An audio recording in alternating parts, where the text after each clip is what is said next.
Hello guys. तो आज हम शुरू कर रहे हैं ट्रिपल सी चैप्टर 1 तो कंप्यूटर परिचय। तो आज हम लोग इस वीडियो में देखेंगे 25 जो है most important triple C MCQ. तो चलिए शुरू करते हैं। तो देखिए सबसे पहला क्वेश्चन है हमारा कि कंप्यूटर के जनक कौन है। तो यहाँ पे हमारे पास ऑप्शन दिए हुए हैं। पहला ऑप्शन है बिल गेट्स, ऑप्शन बी है स्टीव जॉब्स, ऑप्शन सी है चार्ल्स बेबेज और ऑप्शन डी है एलन ट्यूरिंग। तो इसका राइट आंसर क्या होगा? तो इसका राइट आंसर जो है वो हो जाएगा आपका चार्ल्स बेबेज, क्योंकि चार्ल्स बेबेज जो है इन्हें फादर ऑफ कंप्यूटर कहा जाता है और इन्होंने जो है 2 कंप्यूटर बनाए थे स्टार्टिंग में।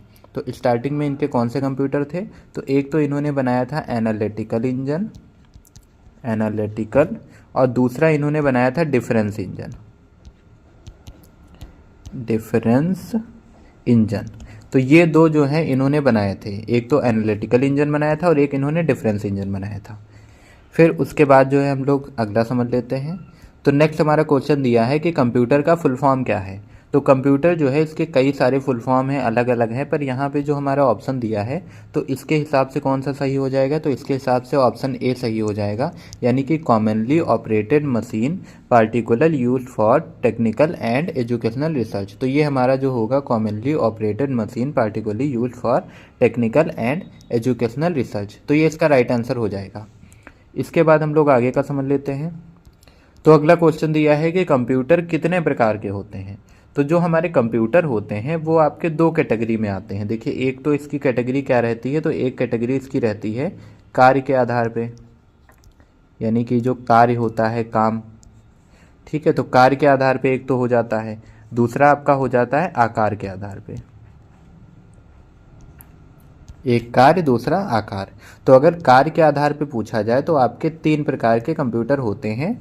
डिजिटल कंप्यूटर होता है और आपका एनालॉग कंप्यूटर होता है और हाइब्रिड कंप्यूटर होता है। और अगर आपका पूछा जाए आकार के आधार पे तो 4 कंप्यूटर होते हैं। कौन कौन से? तो मिनी कंप्यूटर होता है, माइक्रो कंप्यूटर होता है, मेन फ्रेम कंप्यूटर होता है और सुपर होता है। तो यहाँ पे कंप्यूटर कितने प्रकार के होते हैं? तो इसका राइट आंसर जो है वो हो जाएगा यहाँ पे ऑप्शन सी, 4 प्रकार के। सुपर कंप्यूटर यहाँ पे देखिए दिया हुआ भी है। सुपर कंप्यूटर हो गया, मेन फ्रेम हो गया, मिनी हो गया और उसी के साथ एक और होता है हमारे पास माइक्रो। फिर अगला क्वेश्चन देख लेते हैं। तो अगला दिया है कि सीपीयू का पूरा नाम क्या है। तो सीपीयू जो होता है इसे क्या कहा जाता है? तो इसे कंप्यूटर का मस्तिष्क भी कहा जाता है, यानी कि ब्रेन ऑफ कंप्यूटर। कंप्यूटर का जो ब्रेन होता है यानी दिमाग होता है वो सीपीयू को कहा जाता है। और इस सीपीयू की फुल फॉर्म क्या होती है? तो इसकी फुल फॉर्म जो होती है वो होती है सेंट्रल प्रोसेसिंग यूनिट। तो ऑप्शन ए हमारा जो है ये राइट हो जाएगा, सेंट्रल प्रोसेसिंग यूनिट। फिर अगला समझ लेते हैं। तो अगला दिया हुआ है कंप्यूटर के मुख्य भाग कौन से होते हैं। तो मुख्य भाग आपका ऑप्शन दिया है रैम हो गया, हार्ड डिस्क, प्रोसेसर या सीपीयू, मॉनिटर, कीबोर्ड, माउस हो गया, या फिर मदरबोर्ड, यूपीएस, कीबोर्ड हो गया, या स्क्रीन, कीबोर्ड, प्रिंटर और माउस हो गया। तो इसका राइट आंसर जो होगा वो हमारा रहेगा सीपीयू, मॉनिटर, कीबोर्ड और माउस। इन सबको मिला के ही हमारा जो है एक कंप्यूटर जो है वो तैयार होता है। फिर अगला समझ लेते हैं। तो अगला क्वेश्चन है कि कंप्यूटर की पहली पीढ़ी में किस तकनीक का प्रयोग हुआ था। तो कंप्यूटर की टोटल हमारे पास जो जनरेशन होती हैं वो कितनी होती हैं? तो टोटल कंप्यूटर की 5 जनरेशन है, यानी कि 5 पीढ़ियां हैं। और उनमें क्या हुआ है, हर एक जनरेशन में एक तकनीकी का प्रयोग हुआ है। जैसे कि यहाँ पे देखिए पूछा गया है पहली पीढ़ी। तो पहली पीढ़ी में आपका वैक्यूम ट्यूब का आविष्कार हुआ था। तो फर्स्ट जनरेशन के लिए आपका ऑप्शन बी जो है ये सही हो जाएगा। फिर दूसरा क्या दिया है? तो दूसरा आपका एक ट्रांजिस्टर, इसमें देखिए तो ये ट्रांजिस्टर जो था ये आया था सेकेंड जनरेशन में, यानी कि दूसरी पीढ़ी में। फिर आईसी चिप जो है ये आई थी आपकी तीसरी पीढ़ी में, यानी थर्ड जनरेशन में। और माइक्रो चिप या फिर आपका जो माइक्रो प्रोसेसर हो गया, तो ये जो माइक्रो प्रोसेसर था ये कौन सी जनरेशन में आया था? तो माइक्रो प्रोसेसर जो था ये आपका फोर्थ जनरेशन में आया था, यानी कि चौथी पीढ़ी में। तो अगला समझ लेते हैं। अगला क्वेश्चन है कि कंप्यूटर की भाषा कौन सी होती है। तो ऑप्शन दिए हैं इंग्लिश भाषा होती है, या बाइनरी भाषा होती है, या पाइथन होती है, या जावा होती है। तो इसका राइट आंसर जो है वो बाइनरी भाषा हो जाएगा।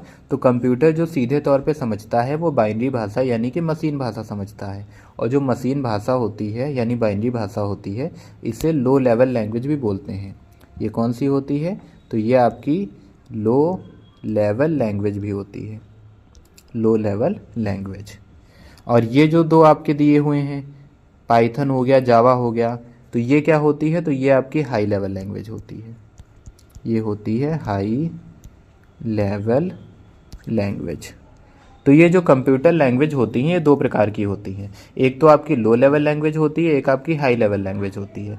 लो लेवल ऐसी भाषाएं होती हैं जो हमारा कंप्यूटर सीधे तौर पे समझता है, और हाई लेवल ऐसी होती हैं जो कंप्यूटर और मानव दोनों समझते हैं, पर बीच में इसे जो है कंपाइलर और इंटरप्रेटर की मदद से ट्रांसलेट किया जाता है। फिर हम लोग नेक्स्ट क्वेश्चन समझ लेते हैं। तो अगला क्वेश्चन है कि कौन सा डिवाइस केवल इनपुट के लिए प्रयोग किया जाता है। तो कंप्यूटर को चलाने के लिए उसमें जो है इनपुट आउटपुट डिवाइसेस लगे होते हैं, और इसमें से कौन सा लगेगा, तो इसमें देखिए प्रिंटर, मॉनिटर, कीबोर्ड, स्पीकर, ये हमारे ऑप्शन दिए हैं, और पूछा गया है केवल इनपुट। यहाँ पे देखिए केवल इनपुट के लिए प्रयोग होता है, तो इनपुट के लिए जो है हमारा कीबोर्ड प्रयोग होता है, तो इसका राइट आंसर जो है वो कीबोर्ड हो जाएगा, ऑप्शन सी यहाँ पे एकदम राइट हो जाएगा। और बाकी जो भी दिए हैं, जैसे आप देख सकते हैं ये प्रिंटर दिया है, मॉनिटर दिया है, स्पीकर दिया है, ये तीनों के तीनों ही क्या होते हैं, आउटपुट होते हैं, ये आउटपुट में आएंगे। फिर अगला क्वेश्चन समझ लेते हैं। तो अगला दिया हुआ है कि कंप्यूटर की कितनी पीढ़ी होती हैं, यानी कि कंप्यूटर की कितनी जनरेशन है। तो टोटल जो कंप्यूटर की जनरेशन अभी तक आई है वो टोटल 5 हुई हैं, तो 5 पीढ़ियाँ जो हैं वो इसका सही आंसर हो जाएगा, ऑप्शन सी। फिर अगला देखते हैं। तो अगला क्वेश्चन है कंप्यूटर का मस्तिष्क किसे कहते हैं। तो कंप्यूटर का जो मस्तिष्क होता है वो आपका रैम होता है, या हार्ड डिस्क होता है, या सीपीयू, या मॉनिटर। तो इसका राइट आंसर हो जाएगा सीपीयू। तो ये जो सीपीयू होता है इसे कहा जाता है ब्रेन ऑफ कंप्यूटर, यानी कंप्यूटर का मस्तिष्क। और इसके जो पार्ट होते हैं यानी मुख्य घटक होते हैं सीपीयू के, वो 3 होते हैं। और 3 में कौन कौन से होते हैं, तो 3 में देखिए एक तो आपका हो जाता है इसका सीयू यानी कंट्रोल यूनिट, एक होता है एमयू यानी मेमोरी यूनिट, और एक होता है एएलयू यानी अर्थमेटिकल लॉजिकल यूनिट। तो ये आपका लॉजिक वगैरह या कैलकुलेशन वगैरह करते हैं तो वो एएलयू के द्वारा होता है। मेमोरी मैनेजमेंट का काम पूरा होता है मेमोरी यूनिट का, और सीयू का काम होता है पूरे कंप्यूटर को नियंत्रित करने का। तो ये सीपीयू के जो है मुख्य घटक होते हैं। इसके बाद हम लोग अगला ऑप्शन समझ लेते हैं, अगला क्वेश्चन। तो अगला क्वेश्चन दिया है कि ऑपरेटिंग सिस्टम क्या है। तो ऑपरेटिंग सिस्टम क्या एक हार्डवेयर है, या फिर ऑप्शन बी एक सॉफ्टवेयर है, या एक प्रोग्रामिंग भाषा है, या ऑप्शन डी है कि एक नेटवर्क है। तो इसका राइट आंसर का क्या हो जाएगा, तो इसका राइट आंसर हो जाएगा कि ये एक सॉफ्टवेयर होता है। और किस प्रकार का सॉफ्टवेयर है, तो ऑपरेटिंग सिस्टम जो होता है ये आपका सिस्टम सॉफ्टवेयर है। ये आपका कौन सा है, तो ये आपका सिस्टम सॉफ्टवेयर है, सिस्टम सॉफ्टवेयर।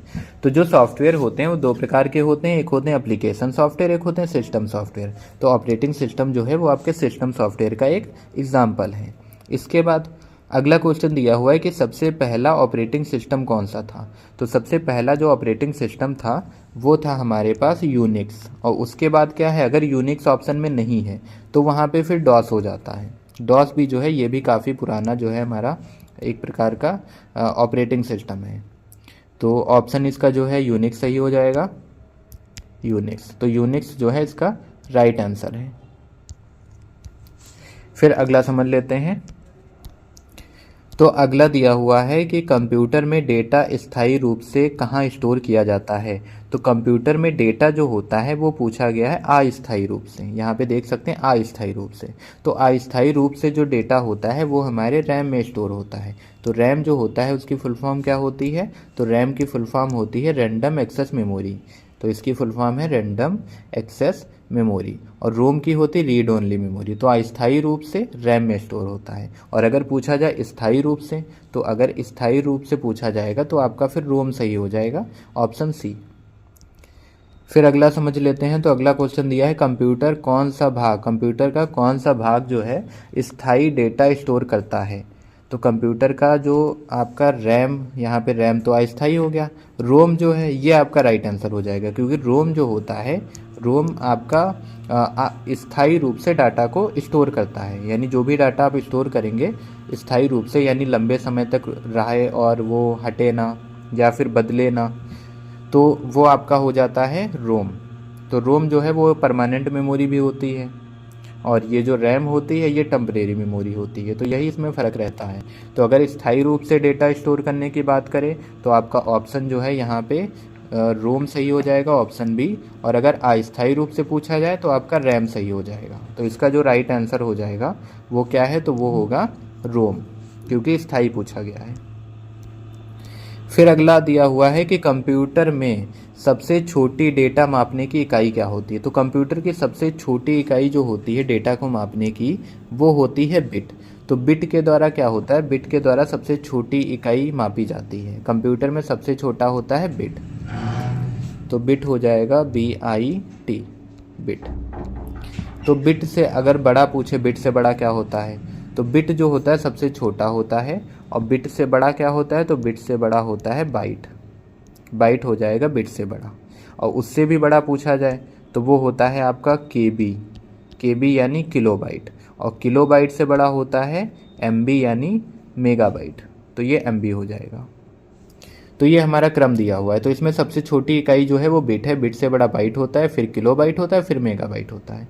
तो ऑप्शन जो ए है वो इस क्वेश्चन का राइट आंसर हो जाएगा, यानी कंप्यूटर में सबसे छोटी डेटा मापने की इकाई बिट होती है। फिर नेक्स्ट क्वेश्चन है कि बूटिंग का अर्थ क्या होता है। तो बूटिंग का मतलब होता है कि कंप्यूटर को चालू करना। तो कंप्यूटर जब हमारा चालू होता है तो उस प्रक्रिया को बोला जाता है बूटिंग। तो इसका ऑप्शन बी जो है वो एकदम राइट हो जाएगा। उसके बाद अगला समझ लेते हैं। तो www का पूरा नाम क्या होता है। तो वर्ल्ड वाइड वेब होता है, या वेब वर्ल्ड वाइड होता है, या वर्ल्ड वाइड वेबसाइट होता है, या वाइड वेब वर्ड होता है। तो इसका जो राइट आंसर हो जाएगा वो रहेगा वर्ल्ड वाइड वेब।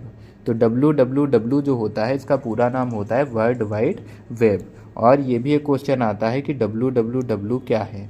तो www जो होता है इसकी मदद से हम इंटरनेट पे जो है चीज़ों को ढूंढते हैं। कोई भी चीज़ें ढूंढनी होती हैं तो इसकी मदद से हम लोग ढूंढते हैं www.google.com, ऐसे करके हम सर्च करते हैं। और इसी के साथ साथ जो पहला ब्राउज़र होता है, यानी कि कभी कभी ये भी क्वेश्चन आता है कि जो फर्स्ट जो वेब ब्राउज़र है, फर्स्ट वेब ब्राउज़र है तो वो कौन सा है। तो पहला वेब ब्राउज़र जो है वो भी www है। फिर अगला क्वेश्चन समझ लेते हैं। तो नेक्स्ट दिया है कि कंप्यूटर वायरस क्या है। तो कंप्यूटर के अंदर जो वायरस होते हैं वो हमारे कंप्यूटर को ख़राब करते हैं, यानी कंप्यूटर को जो नुकसान पहुंचाने का काम होता है वो वायरस का होता है।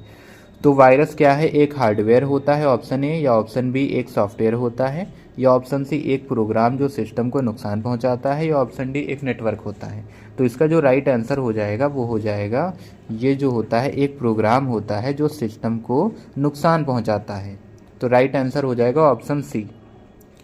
फिर नेक्स्ट हमारा दिया है ईमेल भेजने के लिए कौन सा प्रोटोकॉल प्रयोग किया जाता है। तो देखिए जब ईमेल हम भेजते हैं तो वहाँ पे हमारा जो प्रोटोकॉल यूज होता है वो यूज होता है SMTP प्रोटोकॉल। SMTP इसकी फुल फॉर्म होती है सिंपल मेल ट्रांसफ़र प्रोटोकॉल। तो ईमेल को भेजने के लिए SMTP प्रोटोकॉल का प्रयोग होता है। तो इसका राइट आंसर क्या होगा, तो ये हमारा जो क्वेश्चन दिया था यहाँ पे क्वेश्चन नंबर 19, तो इसका जो राइट आंसर होगा वो होगा SMTP। तो ये वाला इसका सही हो जाएगा। फिर अगला समझ लेते हैं। अगला दिया है कंप्यूटर नेटवर्किंग में IP का पूरा नाम क्या है। तो IP जो होता है ये एक एड्रेस होता है और इसकी फुल फॉर्म होती है इंटरनेट प्रोटोकॉल। तो ये वाला हो जाएगा यहाँ पे, ये तो इंटरनल दिया हुआ है, यहाँ पे इसका राइट आंसर जो होगा वो हो जाएगा इंटरनेट प्रोटोकॉल। ये रहा ऑप्शन सी। तो इसका राइट आंसर ऑप्शन सी हो जाएगा इंटरनेट प्रोटोकॉल। नेक्स्ट दिया हुआ है सबसे पहला इलेक्ट्रॉनिक कंप्यूटर कौन सा था। तो जो पहला इलेक्ट्रॉनिक कंप्यूटर था वो था आपका ENIAC। ENIAC की फुल फॉर्म क्या होती है, तो इसकी फुल फॉर्म होती है electronic numerical integrator and calculator. कहीं कहीं पे कैलकुलेटर की जगह कंप्यूटर भी दिया मिलेगा, तो ये दोनों ही सही हैं। तो सबसे पहला इलेक्ट्रॉनिक कंप्यूटर आपका जो है वो ENIAC हो जाएगा। फिर उसके बाद अगला क्वेश्चन समझ लेते हैं। तो अगला दिया है कि माइक्रो प्रोसेसर किस पीढ़ी में उपयोग किया गया था। तो माइक्रो प्रोसेसर जो था उसका जो प्रयोग हुआ था वो आपका हुआ था 4th जनरेशन में। तो इसका राइट आंसर क्या हो जाएगा, इसका राइट आंसर हो जाएगा 4th जनरेशन। तो 4th जनरेशन में माइक्रो प्रोसेसर का प्रयोग हुआ था। और फर्स्ट जनरेशन में किसका हुआ था, तो फर्स्ट जनरेशन में हुआ था वैक्यूम ट्यूब का। तो देखिए पहले में वैक्यूम ट्यूब, सेकेंड वाला जो आपका आया था उसमें क्या था, तो उसमें ट्रांजिस्टर का प्रयोग हुआ था, ट्रांजिस्टर। उसके बाद जो हमारा थर्ड हो गया, थर्ड में आईसी चिप का आविष्कार हुआ था, तो आईसी चिप हो गई। और अगर पूछा जाए यहाँ पे फोर्थ में, तो अगर फोर्थ की बात करें तो फोर्थ में हमारा आ जाता है माइक्रो प्रोसेसर। तो ये माइक्रो प्रोसेसर हो जाएगा, माइक्रो प्रोसेसर। और अगर फिफ्थ में पूछे तो फिफ्थ में ULSI, और इसी के साथ साथ आपका जो AI हो गया, AI, इन दोनों का जो है आविष्कार हुआ था फिफ्थ में। तो पहली में वैक्यूम ट्यूब का हुआ था, यहाँ पे देखिए पहली में वैक्यूम ट्यूब, दूसरे में ट्रांजिस्टर का हुआ था, और थर्ड में आपका IC हो गया, फोर्थ में माइक्रो प्रोसेसर, और फिफ्थ में ULSI प्लस AI, इसका आविष्कार हुआ था। तो इसका राइट आंसर क्या होगा, चौथी पीढ़ी। तो ये चौथी पीढ़ी में जो है इसका आविष्कार हुआ था माइक्रो प्रोसेसर का। फिर अगला क्वेश्चन है कि कौन सा आउटपुट डिवाइस नहीं है। इसमें पूछा गया है कौन सा आउटपुट डिवाइस नहीं है। तो देखिए प्रिंटर तो आउटपुट डिवाइस होता है, मॉनिटर ये भी आउटपुट डिवाइस है, माउस एक इनपुट डिवाइस है। तो इसका राइट आंसर होगा माउस। तो माउस जो है वो एक आउटपुट डिवाइस नहीं है, क्योंकि वो एक इनपुट डिवाइस है। स्पीकर भी आपका जो है आउटपुट डिवाइस होगा। फिर अगला दिया है कंप्यूटर का उपयोग किस क्षेत्र में किया जा रहा है। तो पहला दिया है शिक्षा के लिए, बैंकिंग के लिए, चिकित्सा के लिए, या उपरोक्त सभी। तो आज के जो टाइम चल रहा है, इस टाइम में कंप्यूटर जो है हर जगह प्रयोग हो रहा है। शिक्षा के लिए भी हो रहा है, बैंकिंग के लिए भी हो रहा है, चिकित्सा के लिए भी हो रहा है। तो इसका राइट आंसर होगा उपरोक्त सभी। तो यहाँ पे उपरोक्त सभी जो है वो इसका राइट आंसर हो जाएगा। हर एक क्षेत्र में हो रहा है, शिक्षा के क्षेत्र में भी हो रहा है, बैंकिंग में भी हो रहा है, चिकित्सा में भी हो रहा है। तो उपरोक्त सभी। फिर अगला क्वेश्चन देखते हैं। तो अगला है कि वर्ड प्रोसेसिंग सॉफ्टवेयर का उदाहरण क्या है। तो वर्ड प्रोसेसिंग जो होता है वो आपका MS वर्ड होता है, MS वर्ड। तो MS वर्ड को जो है वर्ड प्रोसेसिंग के नाम से भी जाना जाता है। और CCC में अगर ये चीज़ पूछी जाती है तो CCC में पहले MS वर्ड पूछा जाता था, पर अब इस MS वर्ड को रिप्लेस कर दिया है किसने। तो इसको रिप्लेस कर दिया है लिब्रे ऑफिस राइटर ने। तो लिब्रे ऑफिस राइटर। तो अगर वर्ड प्रोसेसिंग की बात की जाए तो या तो आपका MS वर्ड हो जाएगा, अगर ऑप्शन में MS वर्ड है तो MS वर्ड राइट हो जाएगा, और अगर MS वर्ड नहीं है तो लिब्रे ऑफिस राइटर हो जाएगा, क्योंकि CCC में जब सिलेबस चेंज हुआ है तो MS वर्ड की जगह पे लिब्रे ऑफिस आ गया है। तो इसका राइट आंसर क्या होगा, लिब्रे ऑफिस राइटर। तो आज के वीडियो में हम लोगों ने 25 जो है MCQ कवर कर लिए हैं, जो कि काफ़ी इंपॉर्टेंट थे। और अगर आपको हमारे वीडियोज़ पसंद आ रहे हैं तो आप हमारे चैनल को सब्सक्राइब करिए, और CCC के और भी अगर आपको MCQs चाहिए तो जुड़े रहिए हमारे साथ। हम लोग इसी वीडियो के माध्यम से जो है आपको नए नए MCQs कराते रहेंगे, ताकि CCC का एग्ज़ाम आपका अच्छे से क्लियर हो सके। Thanks for watching.